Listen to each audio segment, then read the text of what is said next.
everybody, and welcome back to Autumn Leigh at Home. I'm Autumn Leigh if you are new.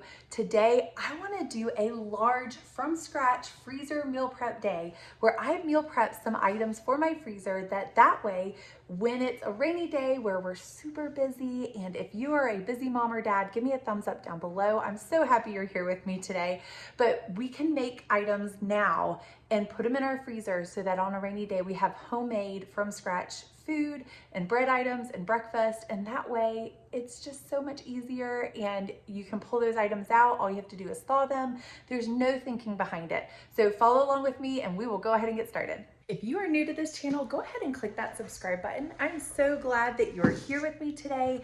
And we are going to get started with our hoagie rolls. That is gonna be our first recipe that we are doing. My family is supposed to have meatball subs this weekend, and I just thought it would be good to go ahead, get them baked. That way this weekend I can relax.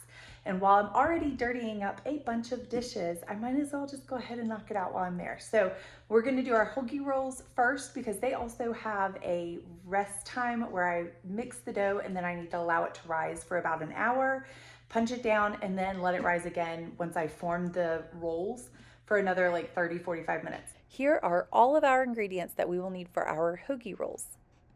1/4 and 2 tablespoons of warm water, as well as 2 tablespoons of sugar.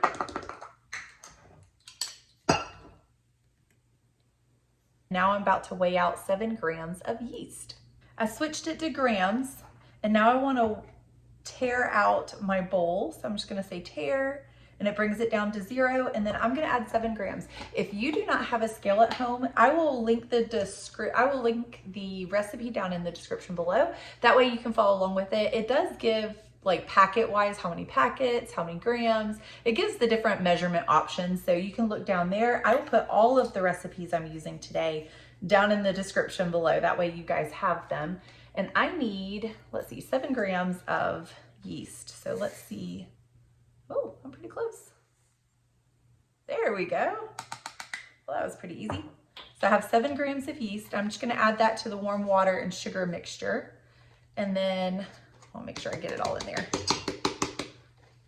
I might give it a little stir, and then I'm gonna sit this somewhere nice and warm so that it can start to bloom. You want the yeast to activate, and kind of bloom, and it becomes kind of frothy on top. So we're gonna put this somewhere warm and let that happen once I can get all the yeast back off of it. Come on off. Come on, it's so sticky. Oh, there we go. Okay, that's kind of what it looks like right now. We're gonna put this somewhere warm so it can bloom. We're gonna go ahead and add 1 cup of water and 2 cups of flour, and we'll add the other cup and a half to 2 cups later on. But I am using bread flour. It also says you can use whole wheat or all purpose. I just, anytime I'm doing a bread item and I have bread flour, I go ahead and use my bread flour.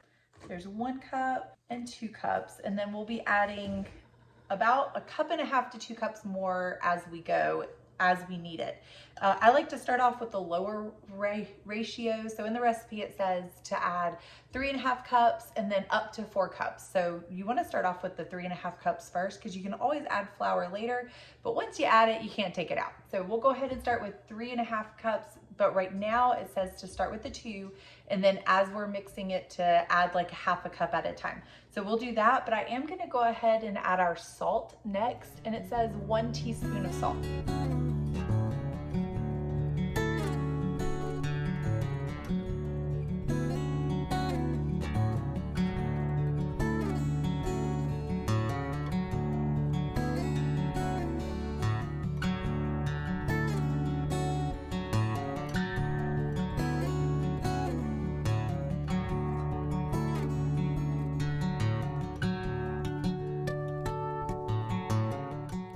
Once I mixed my dry ingredients and placed them on the mixer, I went ahead and got my sugar, water, and yeast mixture, which are the wet ingredient mixture, and mixed them into the dry ingredients. And then it was time to add our butter. It called for 4 tablespoons of butter, and I was able to just put 1 tablespoon in at a time.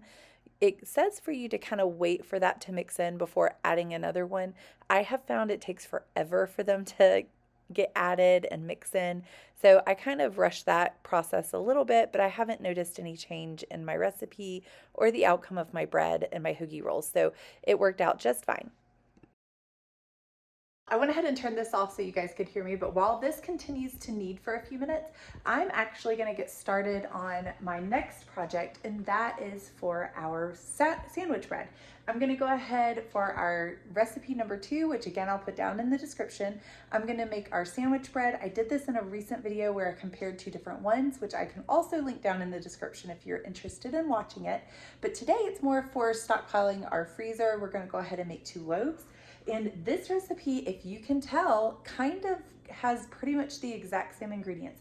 The only difference that you will see in the ingredient list is that instead of using butter, this recipe calls for a mild oil, which we're going to use olive oil. So that's the only difference in the ingredients for this recipe. And you will find that with a lot of bread items. They have very similar ingredient lists. It's just a matter of how you're mixing it and how long you cook it and how you allow it to rise. And those small differences can actually make a big difference when it comes to the outcome of your bread and the type of bread you are making. So now we are switching from hoagie roll to sandwich bread, because even once this is done kneading, we will be allowing it to proof for about an hour. So I'm gonna switch this to a lightly oiled red bowl that will allow it to rise for about an hour. I will set a timer and we will come back to it soon. So we're gonna kind of be intermixing some of the recipes at the same time. So we are hopefully using our time wisely and I'm not just standing here watching this mix. I believe our dough is kneaded now. I'm just gonna let that sit there while I get this proofing and the instant yeast blooming. So what I want to do is I have 2 cups of warm water here.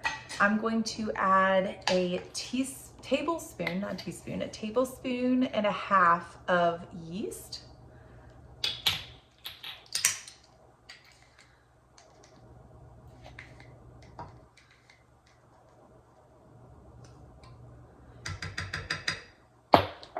And then 1/3 cup of sugar. And I'm gonna give that a mix like I did last time and just kind of let it get all mixed up and then put it back. My warmest place in my house I tend to find is my microwave. I don't turn the microwave on. I just sit this in there and let it kind of sit because it's a little bit warmer in there than the rest of the house.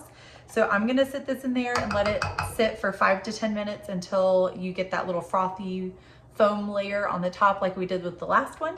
And while that is blooming and the yeast is blooming, I'm gonna go ahead and put my other dough in our greased bowl here and let that sit for an hour. And once I do those 2 things, my next step will be to start mixing the flour and stuff for this recipe as well.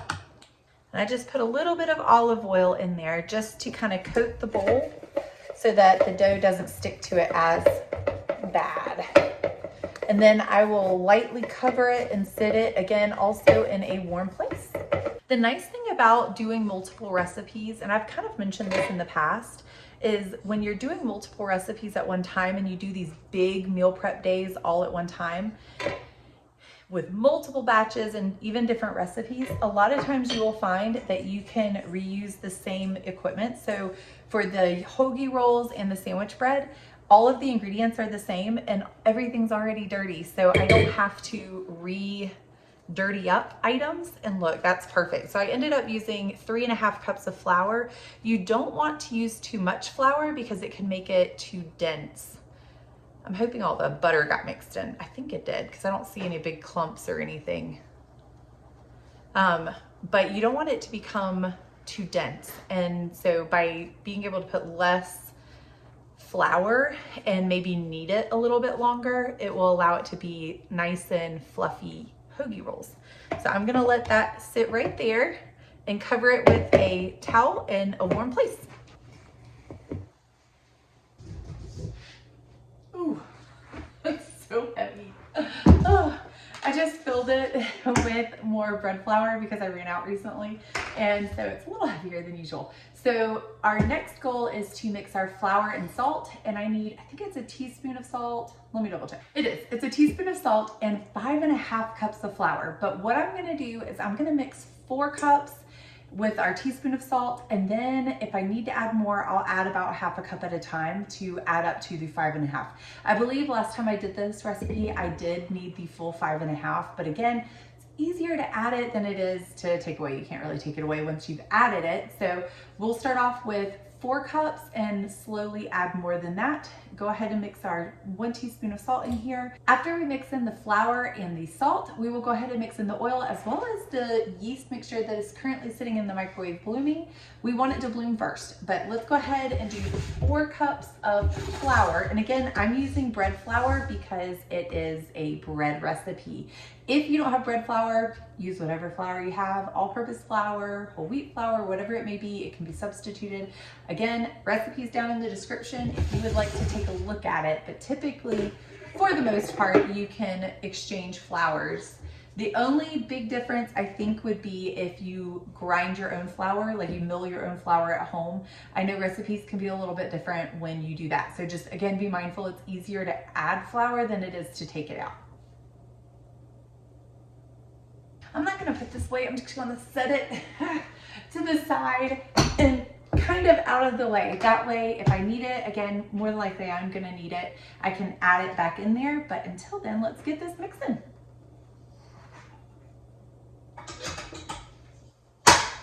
And if you see this sitting on the counter, homemade pumpkin puree, that's because that goes with our 3rd recipe. So hold on in there, hang in there until we get started. I will share that recipe shortly. Ooh, look at that.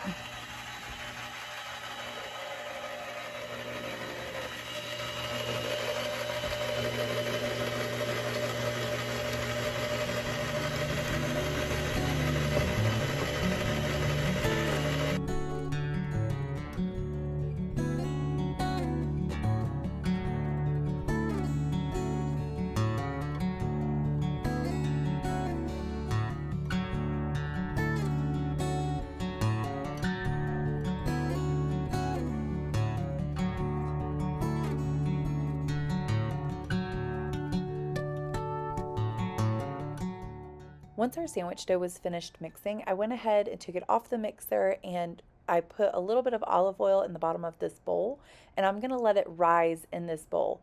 One of the things that's been really fun about working with dough is learning that different recipes have different textures with the dough, and realizing that over time you can learn the density, what's too dense, what's supposed to be fluffy. Different recipes just have different textures, and over time you're able to kind of learn that. And I'm still learning for sure. It's definitely something that I've enjoyed learning, and the best way I can tell you to learn this is just by practicing it. Growing the skill allows you to be able to know whether or not you need to add more flour or less flour, things like that as you're cooking.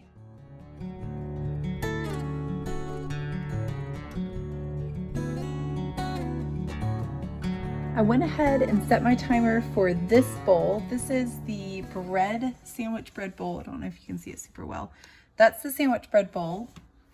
And I went ahead, it said to set the timer for 15 to 30 minutes, and then you were gonna punch it down, shape it into the loaf pans, and then let it double in size to rise again. It didn't give a specific time on the rising again, so we'll just watch it. But we want it to maybe grow an inch to double in size. One of the other is what they said. So I went ahead and set a timer for 25 minutes, then we'll punch it down, separate it into 2 bread dishes or bread pans. And then this bread bowl, I was trying to help you guys visualize it a little different to know which one's which. So this red bowl was the hoagie rolls, and it is slowly coming up as well. We're just gonna let that continue to rise. It's supposed to rise for about an hour, and it's definitely not close to an hour yet. So these 2 are finished, or not finished, but on their way. We just can't do anything with them right now. So now it's time to get started with this. This is our pumpkin puree, and it has been in my freezer since 23, so about 1.5 years or so. And then this one was from last year. My goal with these 2, obviously I have some pumpkin puree and it's fresh, homemade from a pumpkin. So we want to use this up before it goes bad, or I just really don't want it to continue to stay in my freezer. Plus, my kids absolutely love muffins. So what we're going to do is turn this pumpkin puree into chocolate chip muffins, but they're going to be chocolate chip pumpkin muffins. And we have done pumpkin muffins for the freezer in the past. In the past, we did a version that had, it was larger cupcakes or larger muffins, and it had some brown sugar cinnamon type mixture on sprinkled on top. And they still tasted fine, but that mixture after being in the freezer gets kind of gooey and just a weird texture.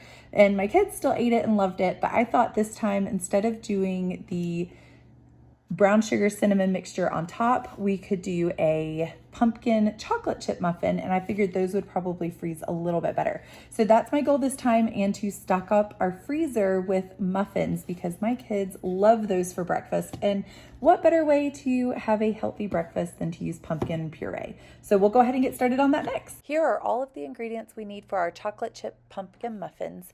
But right as I was getting started, I just needed to push the pause button because my kitchen was about to drive me nuts. I didn't really have anywhere to put anything on the counter without it getting flour on it. So I decided to go ahead and try to do a quick cleanup. I do this frequently throughout my cooking escapades. This recipe calls for 3 cups of all-purpose flour instead of bread flour. Now, also keep in mind, I am doubling this recipe because I'm wanting to stock up my freezer.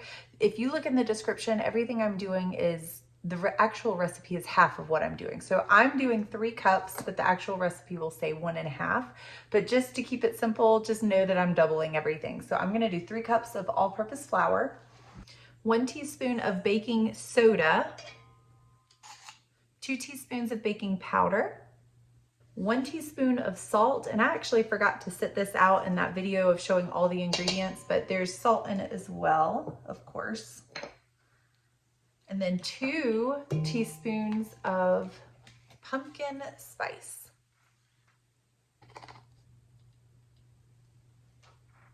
And this smells so good. I know typically pumpkin spice recipes are more of a fall recipe, so I will say this is kind of giving me fall vibes, but because we want to use the puree up and the fact that it's a little bit healthier than just your average from the store muffins, we're gonna go ahead and do it, and my kids love it year round, but it is giving me that fall feel. Give this a quick stir and set this aside, and then I'm gonna get started on my wet ingredients. I just wanna make sure any of the big clumps are out. If you have a sifter, you can pull that out too. To be honest, I'm just more being lazy tonight because it's already kind of late. And I am a night owl, so this is kind of a time of day where it's easier for me to focus a little bit better and get things done. But with it being already getting later, I probably need to get in bed sometime soon. So I'm just gonna skip that step and just do a very quick lazy whisk and then get started on my wet ingredients. Our timer literally just went off for our sandwich bread. That was only supposed to go for 15 to 30 minutes. It's gone for 25 minutes. So I'm gonna go ahead and spray my pans and preheat the oven maybe. I might go ahead and preheat the oven as well, but I'm gonna go ahead and spray my pans and then shape my bread for the sandwich bread. And then we're gonna let it do its final rise, and then we will put that in the oven, let it bake, and we will have our first recipe, technically our second recipe, but our first one done. But it would be our second recipe that we started. So I'll go ahead and get those shaped in here. And if you remember, that was this bowl right here, the metal mixing bowl. The red one is our hoagie roll. So I'm gonna go ahead, oh yeah, I'm supposed to punch it down first. It's literally one of my favorite things to do because it's so satisfying. Okay, we'll go ahead and put that out. And I'm gonna take this, I might need to do a little bit more flour on the bottom. Okay, I'm gonna take this and shape it into these bread pans.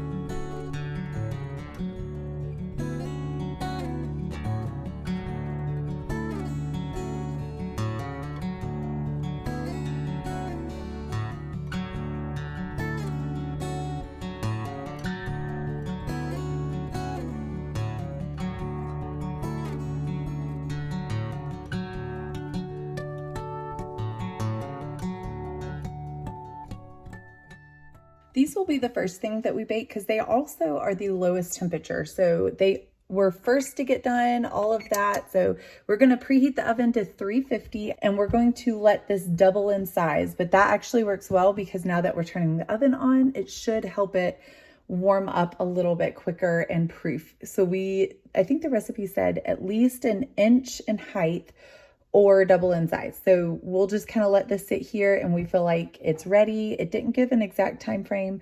When we feel like it's doubled in size, we'll go ahead and stick them in the oven and let them bake for, I want to say it's 30 minutes because, it's a sandwich loaf, so they're thicker. This is 30 minutes. The hoagie rolls will only be 16, but we still have a good 10, 15 minutes on the first proof for these as well. And then I have to shape them and then let them proof for a good solid 30 more minutes at least. So these still have a little bit to go, but while these are proofing and in the oven, we will work on our muffins. A lot of the recipes seem kind of complicated until you do them, and then they're so simple. I purposely chose on big meal prep days, really simple recipes that are not too complicated. These, again, the two bread ones are very simple in the fact that they have very similar ingredients, and I think timing is the trickiest part so that you don't get all of these ready to bake at the same time.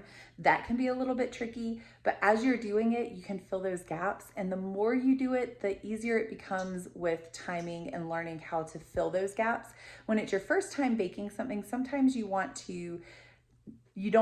really sure how the timing's gonna go, so you wanna be able to focus on it, and that's totally okay.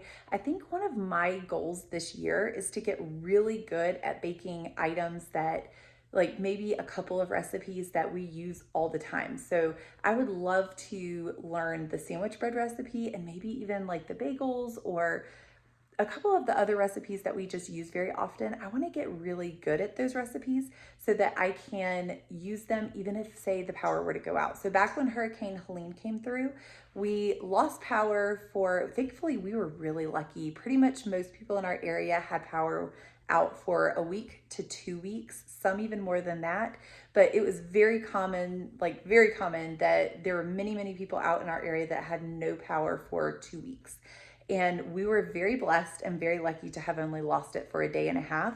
But with that being said, we lost internet and cell service, so had zero contact with the outside world other than who we could see. So we had no TV, no phone, no internet, no anything for at least 4 days. And with that, you can't look up recipes. So even though we had power, we didn't have a way to understand or know recipes unless, of course, you have cookbooks in your house, which I have a couple, but a lot of them were more like specialty cookbooks. They weren't just the basic needs. And a lot of stores in our area completely ran out of groceries, bread, all kinds of stuff, and didn't get it back for weeks. I mean, weeks. They lost power. They lost the ability to purchase items, even with cash. They couldn't open their front doors, none of it. They were running off of generators just to sell canned goods. It was crazy. So it was really nice because I had a couple of recipes that I kind of remembered and we made them work. And I was able to make loaves of bread for myself, as well as my neighbors and many other people I worked with, that sort of thing. We were able to make loaves of bread for them. And because a lot of the stores didn't have loaves for weeks, it was really beneficial to know and have memorized that recipe. Now, will that happen again? It's highly unlikely. But with that being said, it was very eye-opening and good to know that it is good to memorize at least a couple. And plus, I would really like to get to the point where I can just like come in the kitchen and whip something up without having to pull out my phone, take the time to look up a recipe, look up each ingredient, how much do I need, have to go back and look it up. I'm really bad at remembering things and memorizing stuff. So that's a personal goal of mine, is just to get to the point where I can come in the kitchen and then just kind of whip something up without having to pull out a recipe. That would be really nice. And again, with that one bread recipe, I got to the point where I could, and that was so helpful. I want to get that way with a couple more. So that's my goal for this year. Make it your goal too. If you are working on something similar, put it down in the comments below. Let me know what your goal is for this year. I would love to hear it so that we can encourage each other. We need that encouragement.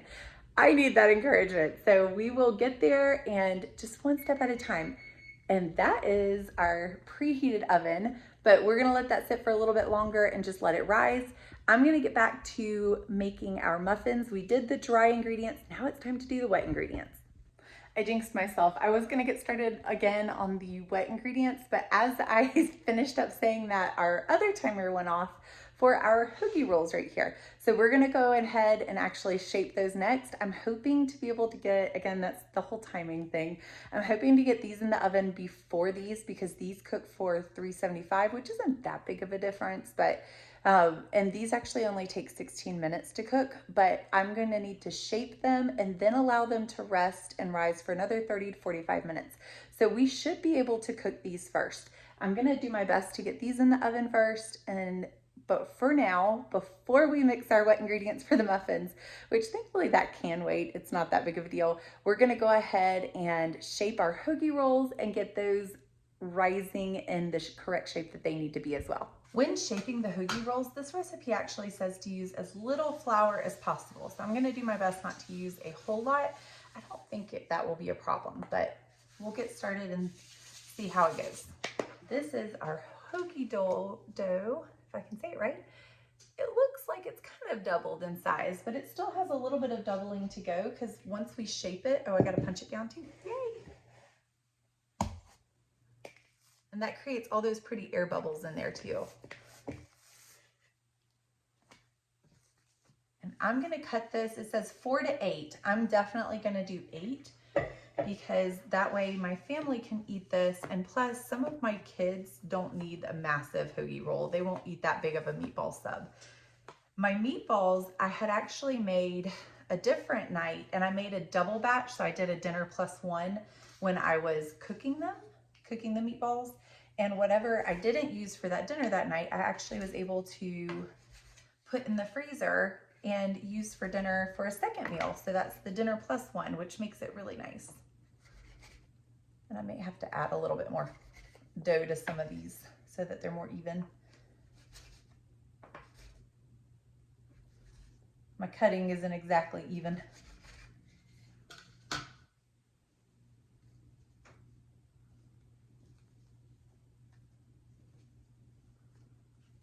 Close enough. It doesn't have to be perfect. I'm not trying to win a hoagie roll award, but we'll go ahead and get these nice and pretty and on the baking sheet to rise a little bit. And I'm just rolling them up a little bit, kind of like I did with the sandwich bread, and pinching the sides and the ends under.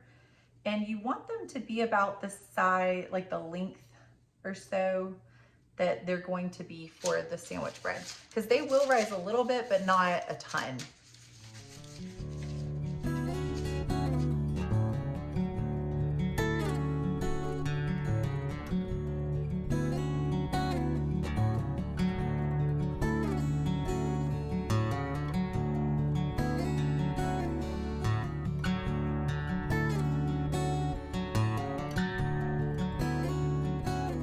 These are probably going to be kind of small hoagie rolls, and to be honest, I'm okay with that, just because when you have kids, you don't always need such a big sandwich. If you were feeding adults, I would say maybe turn this into 6 hoagie rolls, or, you know, I mean, if you don't mind small ones, or you don't think that the serving size is, if you'd rather have this small even for adults, then this would be fine. But I could see these not being super big, and that's kind of what I was going for. The recipe says 4 to 8 hoagie rolls, but if you do the 8 with the same recipe, it's going to be a little bit smaller. A lot of times I actually double this recipe, but I'm just going to do the single recipe this time because I had it in mind for one specific meal. And with baking all the other stuff and doubling the muffins, I think that I didn't want to overwhelm myself. So I don't want to overdo it either, but I'm glad that we were able to bake these and go ahead and get them cooked. And once they fully cool down, I will put them in the freezer. You don't want to put them in the freezer even if they're a little bit warm. And one of the reasons being is once you take them out of the oven, you want them to fully cool on the counter, because on the inside they are still cooking, still baking, and the texture may be a little weird if you were to put them straight into the freezer when they were still a little warm. Sometimes the bread ends up feeling kind of gummy once you cut into it and you've taken them out of the freezer, allowed them to thaw on your counter. The bread can have a gummy texture on the inside, and we don't want that. So we're gonna let them fully cool after I bake them and then stick them in the freezer. Here are our hoagie rolls. I'm gonna get these damp towels and place them over them, and then that way they don't dry out. And I believe it's actually almost time for us to put our other bread in the oven, which is perfect timing because that way the bread can be finished, the sandwich bread can be finished before our hoagie rolls are ready to be in the oven as well. So we're gonna put this on the oven, and that way it's the warmest place in our house because our oven is on, and allow these to double in size as well.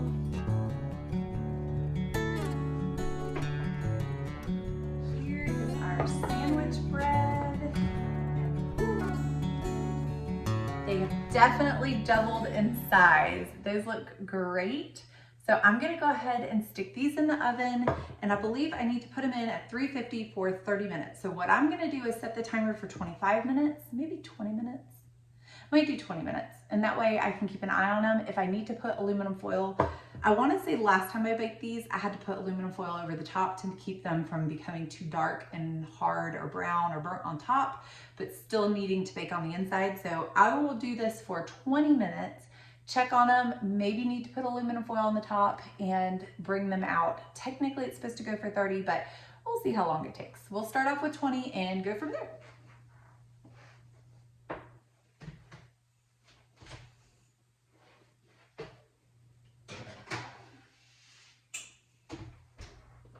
Here is behind the scene footage of my not perfect kitchen, where you will find dirty dishes in the sink and flour on the counter, ingredients everywhere, and half completed projects. I share that to share with you and show you that it is okay to not have a perfect kitchen in the process of baking. Yes, it is clean. I have wiped all of my counters down before starting. My kitchen was very clean before I got started, and sometimes it happens when you bake a lot, your kitchen gets messy. So we will clean it all down again and put everything away once everything's done. But just know that it is normal to have a messy kitchen in the process of baking. If you're with me on that, give me a thumbs up down below. We can finally get started on our wet ingredients for our pumpkin muffin, chocolate chip muffins. And I'm going to go ahead and weigh out my pumpkin puree just because it's homemade. It's not weighed out. There's no exact amount on it. And we need, I believe it's 30 grams. Let me look. Sorry, excuse me, 30 ounces. I need 30 ounces of pumpkin puree. So I'm gonna tear my bowl real quick and change the amount to ounces. There we go. And take my pumpkin puree, and I want to get started with the 2023 one first because that's the one I really need to use up. It's the last one from that year. And then we will dive into our 2024 ones, which should last us until this fall for sure. Obviously last year's did as well, and it worked out really well. So we're going to go ahead and put that, still a little frozen, but I need 30 ounces. So let's see.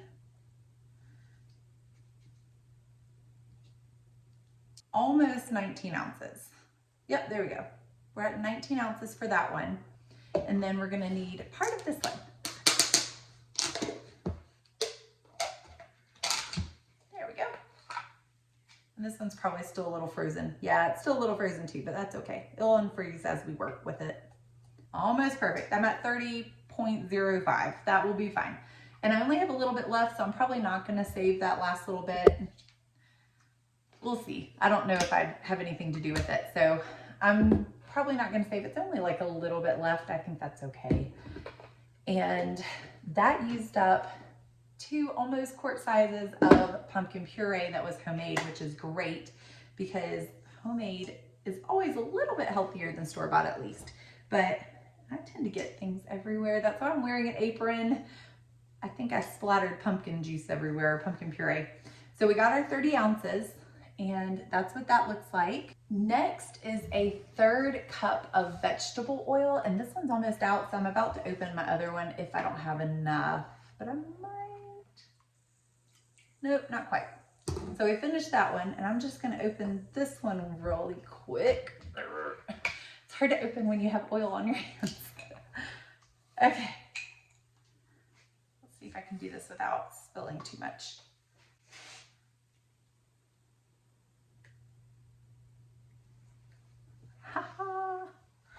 Okay, here is 1/3 cup of vegetable oil. Go ahead and mix that in there.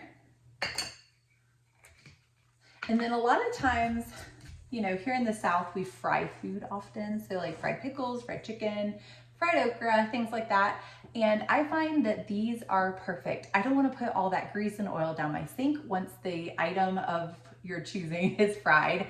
So I will actually save these bottles and keep one where I use, we don't fry things that often because I know it's not healthy, but we do fry things every once in a while. It's nice to have something that you can dump all of that grease and oil in that isn't down your sink and isn't in your trash can where it melts the bag or whatever it may be.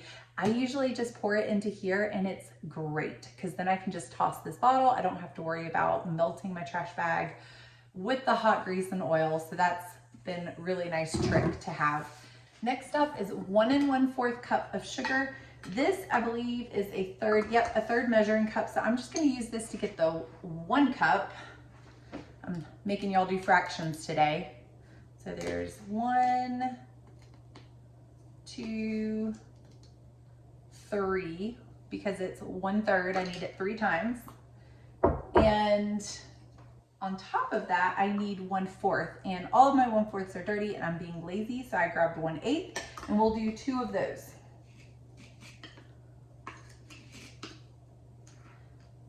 1, 2. If your kids need help with fractions, just let them watch cooking shows. Next are 2 eggs. And then I believe that's all of our wet ingredients, which is exciting because that means we are pretty much almost all done. All I have to do now is put this on the mixer and let this mix for a minute, and then add my dry ingredients to it and our chocolate chips, which is the best part.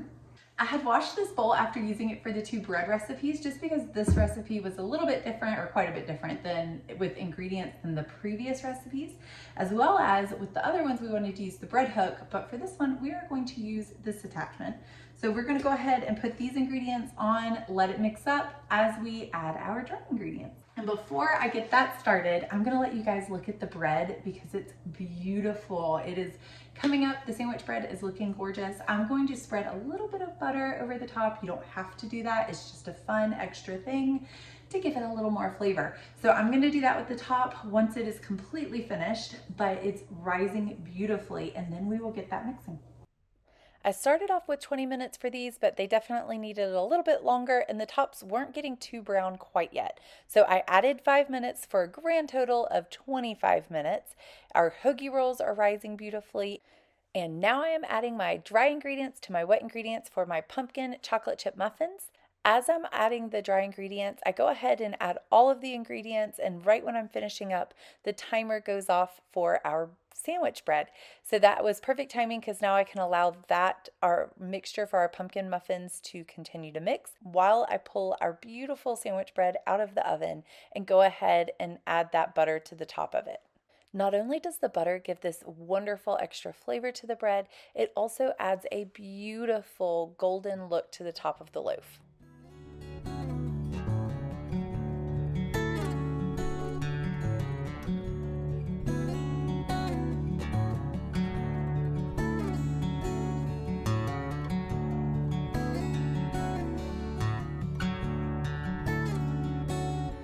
These, I believe, are finished. I just added the best ingredient, which is the chocolate chips, and we're gonna let this sit here for just a second while I get this into the oven. They have almost doubled in size, and they'll grow a little bit more once we get them in the oven as well.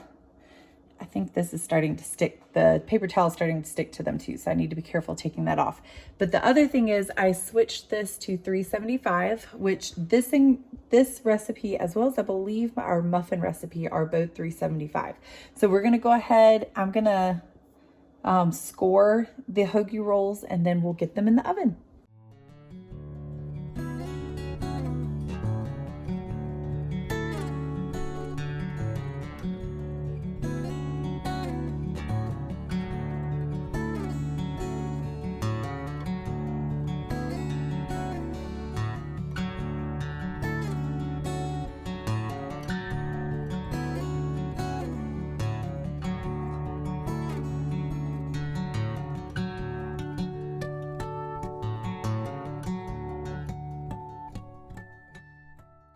Last but not least, we are finally finishing our muffins, where we're just going to take the batter and put it in these little muffin tins. You don't have to do the little ones. You could do just the regular size ones. The recipe, I think the time is for the regular size, so I will probably lessen the time so that they don't burn. But I like these because my kids think that the same number is the same thing. So right now I could get them to eat 2 or 3 of these versus 2 or 3 of the larger muffins. And for one, it goes further. For 2, they're just not overeating either. So I like doing the mini muffins just because it seems more manageable with kids and it goes a little bit further. And I will probably have to do 2 batches. We will see, but we'll go ahead and get those done. Our bread, sandwich bread is finished. Our hoagie rolls are in the oven, and we are finally now getting to the muffins. We're almost finished. Almost forgot to spray the muffin tin, so I'm going to do that really quick.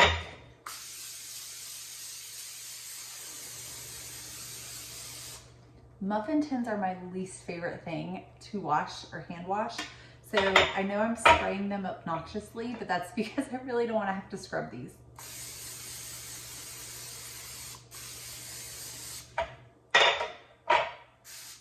All right, hopefully that will do it. And I'm gonna use a little scoop as well, and hopes that that will help it go by a little bit faster, because it is starting to get kind of late. And I know I'm a night owl, but I'm kind of pushing my limits as well. So I'm gonna go ahead and try to see if this helps a little bit, which it does. And as soon as the hoagie rolls come out, I plan to put these in the oven. That way, if I need to do a double batch, I'm not having to wait around too long for them to finish.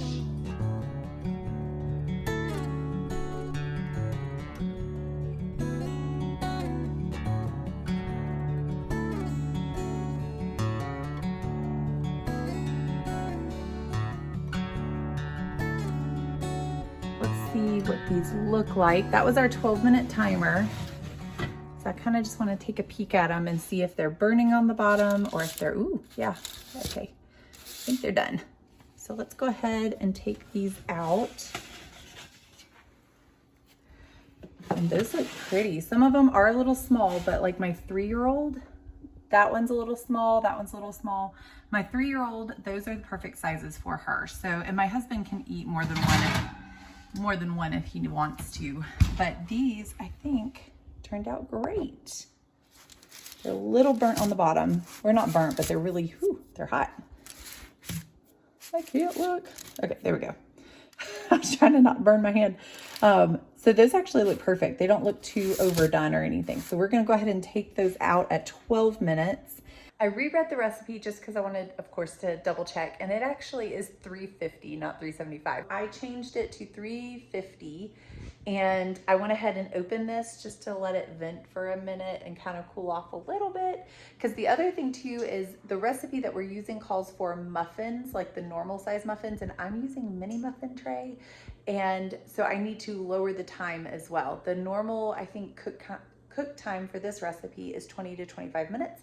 I'm gonna probably put them in for about 12 minutes. I think that's around what I did last time, and it was perfect, 12 or 13 minutes. So I'll try 12 first, and we'll keep a close eye on them after that.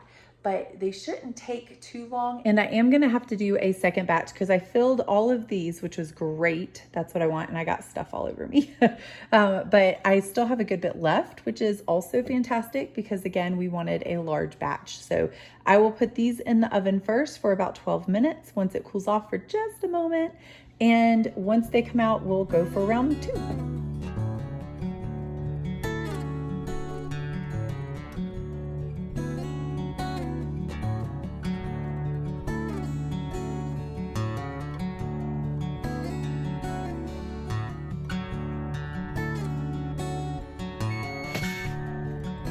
That's our timer for our muffins. Let's take a look and see what they look like.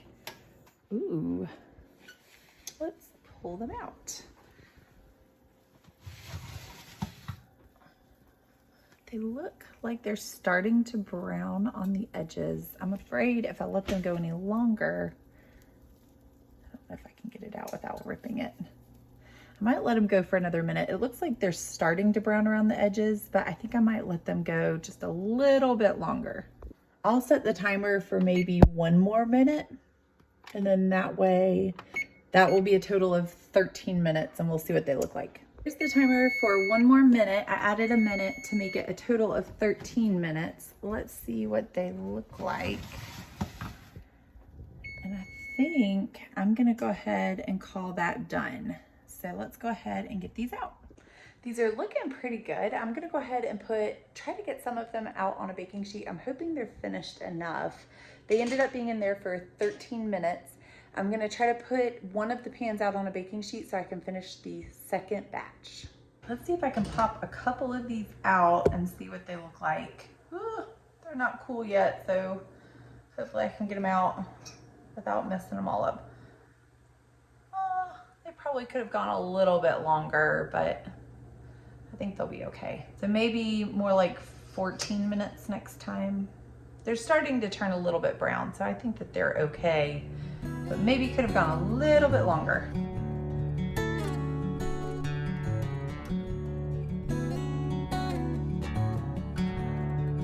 I'm slightly curious if these got completely finished, so I might do a taste test real quick and see if it actually cooked all the way through. Oh, that's good. Look at all that chocolate. My kids are gonna like this a lot. It looks like it got cooked all the way through. From what I can tell, it doesn't look like gummy or gooey on the center. It looks, you know, well cooked. So yay, I didn't take them out too soon. I was a little worried I had taken them out too soon, but that is definitely very chocolatey and very good, and definitely reminds me of fall. But that's okay because it's my favorite season. I just want to take this time to say thank you so much for joining me here today at Autumn Leigh at Home. We were able to get a lot done today, where we got multiple sandwich worth meals done, as well as at least 3 or 4 breakfasts worth of muffins finished and cooked, and a dinner's worth of hoagie rolls for our meatball subs cooked too. Again, this is a lot. Put down in the comments things that your family is cooking as well. I would love to hear it so we can encourage each other. Please like, subscribe, and share down below. And I'm gonna put a playlist right here. That way, if you guys would like to follow along with the Cook With Me playlist, you can play it as you're cooking in the background. But I just appreciate you guys joining us, and I hope to see you guys next time. Y'all, my shoes are so squeaky. I don't know if you can hear them, but listen.